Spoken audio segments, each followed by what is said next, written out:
Lekin haftada qaysidir, misol uchun chorshanbami, dushanba kunimi uyda bo'ladigan bo'lsa, juma kuni vajni ishim chiqadigan bo'lsa, конечно, juma kuni ketaman. Misol uchun bugun hozir konsultatsiyaga keladigan qizlarim bor. Bitta qizim yangi yo'ldan kelyaptilar. Yana bitta qizim kelyapti. O'shalarni deb boryapman. U yerdan o'qishga o'tib ketaman. Xullas, trenajyorlarim qolib ketibdi, qaranglar. Voy, qara.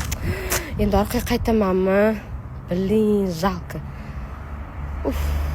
Mayli endi. Nima qilamiz boshqa? Hozir so'raychi, to'xtanglar.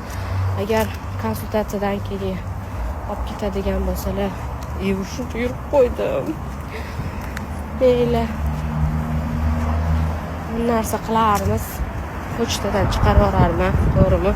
Shunaqa, mana esimdan chiqib qoladi. O'ylamanglar. Siz yolg'iz emassiz, dedi-yu. Ketdim. Zato choy esdan chiqmadi.